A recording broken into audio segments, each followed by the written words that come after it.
चलिए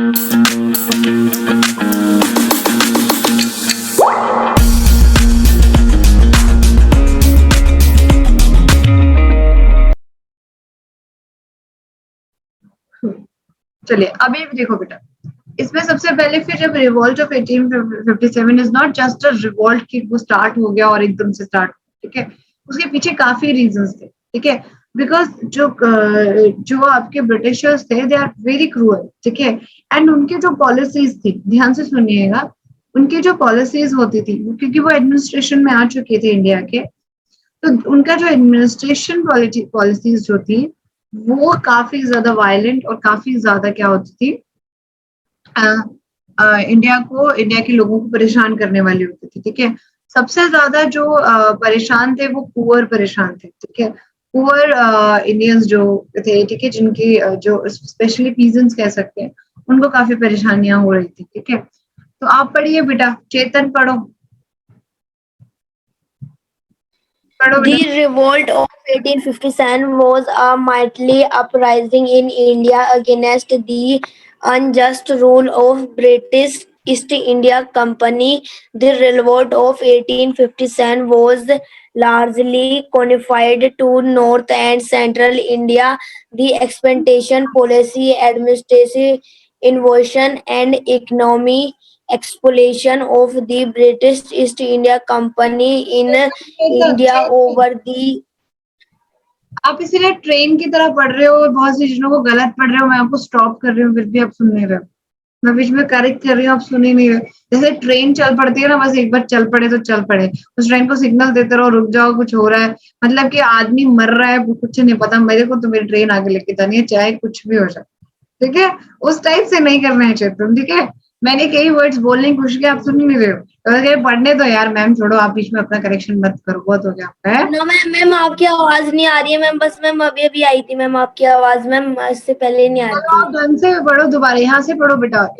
revolt of 1857 was largely confined है, ठीक है, ध्यान से पढ़ो, Confined to ना the पढ़ो, revolt of 1857 was largely confined to northern and central India. The expansion policy,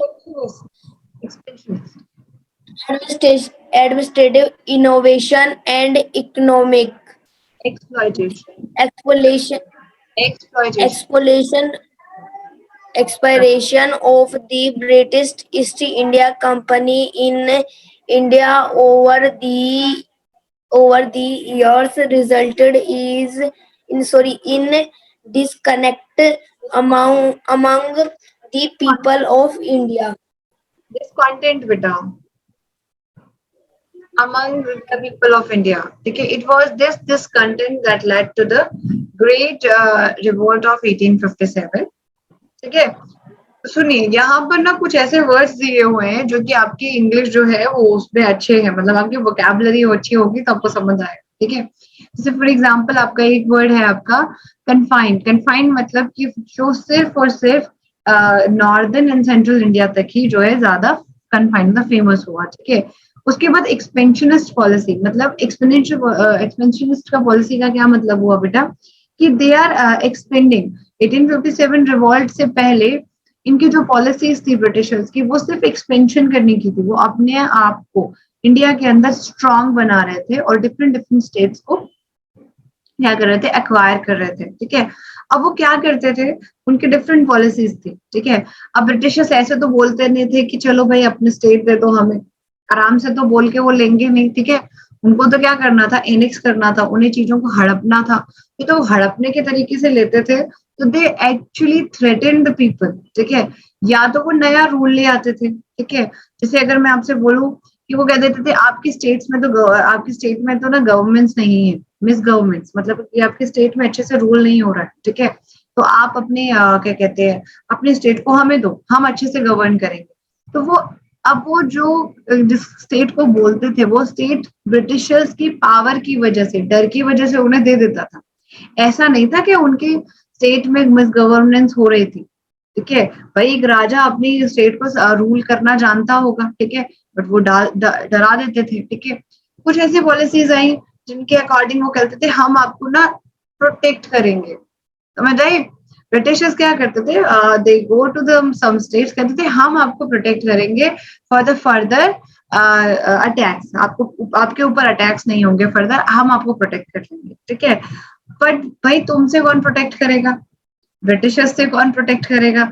वो क्या करते थे प्रोटेक्शन के कंसीडर में, जैसे डॉन होते हैं ना, डॉन वो कहते हैं हम प्रोटेक्शन मनी दो हमें, डॉन सुना है आप लोगों ने? हेलो। तो वो क्या करते थे जैसे हफ्ता टाइप, ठीक है, तो वो कहते थे हम प्रोटेक्ट करेंगे आपको, ठीक है। तो जैसे गुंडा है वो जो लेने आता है वो तो खुद ही एक बहुत बड़ा गुंडा है, ठीक है, वो क्या प्रोटेक्ट करता है, बस वो तो मनी चाहिए, ठीक है। ऐसे ही ब्रिटिशर्स क्या करते थे, दे इन इन इन क्या कहते हैं, with the purpose to protect the states, ठीक है, वो उसको हड़प लेते थे, एनेक्स कर लेते थे, ठीक है। इस तरीके की पॉलिसीज जो थी वो काफी ज्यादा वायलेंट होती जा रही थी, ठीक है। वो बोलते थे और वायलेंट हो जाते थे और राजा को मार देते थे अगर राजा उनकी बातें नहीं सुनते थे, ठीक है। तो जो सीधी सीधी सीधी बात है कि रिवोल्ट जो है वो लोगों के दिमाग में भरा हुआ था काफी टाइम से, उनकी पॉलिसीज को लेकर इंडियंस जो है वो काफी परेशान थे, ठीक है। और ये वेलोर वेटरनी भी हुई थी 1806 में, ये सब जो है इनको हम लोग नहीं कर रहे हैं, आपके सिलेबस में इतना है, ठीक है। और जो सबसे खतरनाक और जो सबसे ज्यादा शॉक लगा था, that was due to the revolt of 1857। इसमें ब्रिटिश इंडिया की जो कंपनी थी, ईस्ट इंडिया कंपनी जो थी, उसका रूल ही खत्म हो गया था, ठीक है। जो कंपनी रूल है वो ही खत्म हो गया था आफ्टर दिस, ठीक है। लेट्स सी हाउ, ठीक है। ये और भी हुए थे बट उतने वायलेंट और इतने ज्यादा टफ वो नहीं थे, ठीक है। अब हम इसमें पढ़ेंगे बेटा immediate cause of revolt of 1857, इसमें फर्स्ट लिखा हुआ है, मैं लास्ट में पढ़ाऊंगी आपको, ठीक है। फिर कॉजेज ऑफ, मैम मुझे कुछ पूछना है। बोलो मैम मुझे कुछ पूछना है। बोलो। मैम पाकिस्तान का दुश्मनी कैसे हुआ?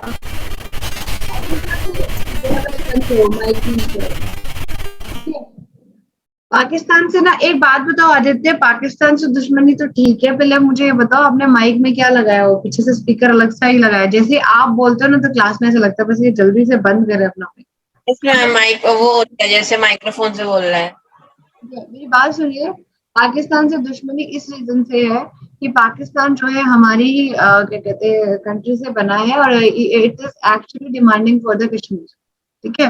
वो कहता है कि कश्मीर हमें दे दो, हमारी कश्मीर हमारा इलाका है, ठीक है, इट बिलोंग्स टू अस, बस इतनी सी लड़ाई है कश्मीर। जिसने ये चीज बोली ना स्टार्टिंग में उसके मुंह पे मार देना चाहिए था, पर वही नहीं होता फिर। ठीक है, चलो आप पढ़ो आरव, अपने एंड्रेस पढ़ने के लिए क्या पढ़ो। Yes, ma'am. Immediate cause of revolt of 1857. Causes of revolt of 1857. Aarav तुम्हारी आवाज नहीं आ रही। Yes, ma'am. Cause of revolt of 1857 in chronological order. Centers and suppression of revolt of 1857. Reasons for failure of revolt of 1857. Impact of revolt of 1857. Revolt of 1857. Facts. ठीक है, frequently asked questions, ठीक है। तो ये सारी चीजें आप लोगों को बताई गई, इन्हें हम लोगों को ये सब चीजें पढ़नी है, ठीक है। सबसे पहले कॉजेस में बात करते हैं, दैट इज इमीडिएट कॉज, जिसकी वजह से एकदम से 1857 का रिवोल्ट जो है स्टार्ट हुआ, जिसको हम लोग main reason for the starting of the revolt बोलते हैं, ठीक है। अब उससे पहले मैं आपको एक छोटी सी स्टोरी समझाती हूँ कि हाउ दिस वाज स्टार्टेड, ठीक है। एक्चुअली यहाँ पर लिखा हुआ है कि soldiers before the soldier had to carry the gunpowder and the bullets along with their rifles. Actually wars होती थी, soldiers are only meant for the wars, ठीक है। soldiers को तो war के लिए रखा जाता था, ठीक है।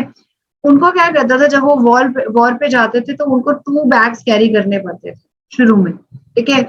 एक बैग जो था जिसमें आपका गन पाउडर होता था, ठीक है, एंड दूसरे बैग में आपके बुलेट्स होते थे, ठीक है। तो उनको ये दोनों बैग लेके जाने पड़ते थे और उसमें होता क्या था कि जब वो उर्सों को लेके जाते थे दोनों बैग्स को, गन पाउडर किस लिए यूज आता है? Gun powder for the explosion, समझ आई, एक्सप्लोजिव के लिए, ठीक है। तो वो क्या करते थे, पहले राइफल में क्या करते थे, तो वो जब उसमें डालते थे, जब वो अपनी राइफल चलाते थे, जो पुरानी वाली राइफल यूज कर रहे थे before 1857, that was musket rifle. तो उसमें पहले वो क्या डालते थे, गन पाउडर डालते थे, फिर बुलेट डालते थे और उसके बाद वो फायर करते थे। ठीक है, तो ये काम बहुत डिफिकल्ट लग रहा है। ठीक है, पहले तो 2 बैग कैरी करके चलो। ठीक है, फिर जब लड़ाई हो रही है तो उसमें क्वांटिटी पूरा मेजर करके पहले तो उसमें बुलेट और फिर उसके बाद गन पाउडर डालो। तो ये थोड़ा हार्ड काम और थोड़ा सा आपका काम ऐसा लग रहा है जिसमें आप टायर्ड हो रहे हो और आपकी टेक्नोलॉजी भी, मतलब आपको पता चल रहा होगा ये काम थोड़ा टफ लग रहा है। ठीक है, तो ब्रिटिशर्स ने एक नई राइफल लाए। ठीक है, जिसको कहा गया Enfield. That rifle is Enfield. ठीक है, जैसे वो राइफल एनफील्ड आई, ठीक है, उसमें जो है कार्टिलेज यूज किए जाने लगे। समझ आए, जिसको हम कहते हैं ग्रीस कार्टिलेज। ठीक है, उसमें क्या होने लगा, ध्यान से सुनिएगा, कि उन्हें वो 2 बैग ना ले जाके ओनली 1 बैग लेने के लिए हो गया। ठीक है, उस 1 बैग में क्या हुआ कि जो गन पाउडर था, गन पाउडर प्लस आपकी जो बुलेट थी, ठीक है, उसके लिए इस तरीके से पैकेट बनाए, ऐसे, इसे कहेंगे कार्टिलेज। ठीक है, तो इसमें जितना उसमें क्वांटिटी मेजर करके गन पाउडर भरा गया और फिर बुलेट लगाई गई। समझ आई, तो वो एक पैकेट और इसको एक पेपर से रैप कर दिया गया। समझ आई, तो बस इसको मुंह से खोलना था और इसको राइफल में डालना था और डायरेक्ट क्या कहते हैं फायर करना था। तो ये जो पैकेट थी ये इसे कहा जाता है कार्टिलेज। ठीक है, ये नई वाली राइफल में जो है वो यूज होने लगी। ठीक है, तो this is the technology. Britishers के लिए तो सोल्जर्स के लिए एक आसानी हो गई, सोल्जर्स को इजी होना चाहिए था काम उनका। ठीक है, बट वहां पर एक र्यूमर फैला कि जो कार्टिलेज बने थे जिनको मुंह से खोलना था और फिर बुलेट राइफल में डालना था, वो कार्टिलेज जो थे वो fat of cow and pig के बने थे। पूरा वीडियो देखने के लिए और लेटेस्ट एग्जाम अपडेट्स जानने के लिए डाउनलोड करें कैरियर डिफेंस स्कूल का एंड्रॉयड ऐप।